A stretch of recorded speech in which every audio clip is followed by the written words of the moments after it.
They've been here for millions of years, silent still, watching.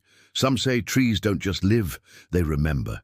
They breathe, they feel, and somewhere deep beneath our feet, they whisper to one another through roots and shadow, carrying secrets older than humanity itself.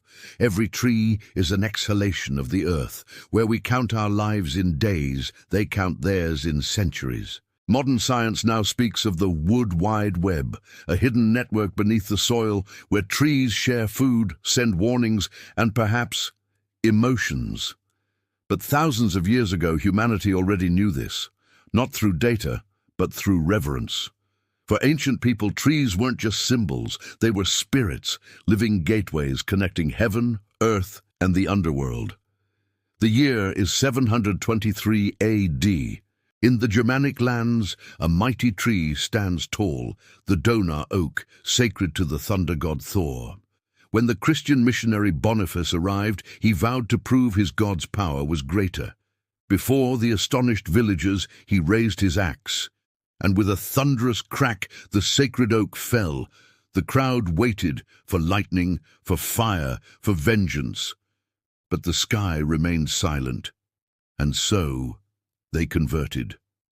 Yet for centuries after, locals swore that no bird ever sang upon that clearing, and at night, if you listened closely, you could still hear something, breathing beneath the roots. Long before Boniface, the Druids of Gaul and Britain worshipped in sacred groves, temples made not of stone, but of living oak. Around 50 BC, Julius Caesar wrote of these priests, who met not in cold halls, but beneath branches where sunlight and shadow danced together. When Rome invaded, their armies burned those groves. They didn't need the timber, they did it out of fear. The Romans believed the forests themselves were alive, and that killing a sacred tree might awaken something far older and more powerful than their own gods. It said some soldiers refused to swing the axe, claiming they saw shapes moving in the fog, the forest watching them back. In ancient Greece, there was a place called Donar, where a sacred oak was said to speak with the very voice of Zeus.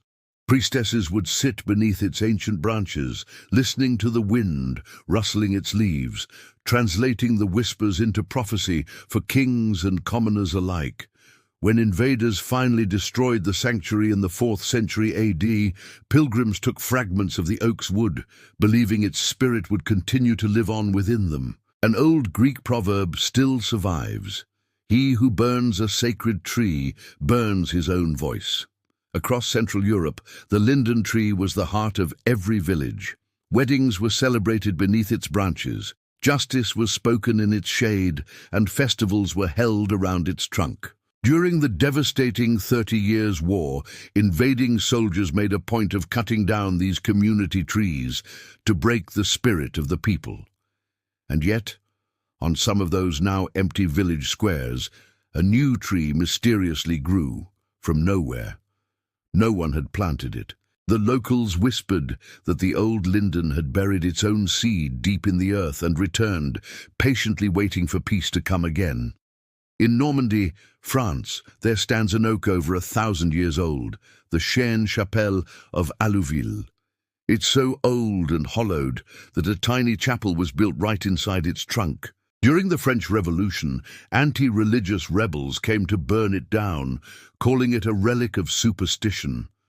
But as they approached, the villagers surrounded the tree, forming a human shield to protect it. They renamed it the Temple of Reason to save it from the flames. The tree survived. Today it still stands, a living monument not just to faith, but to the deep, unbreakable bond between people and the silent giants who watch over us. Thank you for watching. If these stories moved you, consider planting a tree of your own. And don't forget to like this video and subscribe for more journeys into the forgotten corners of our world.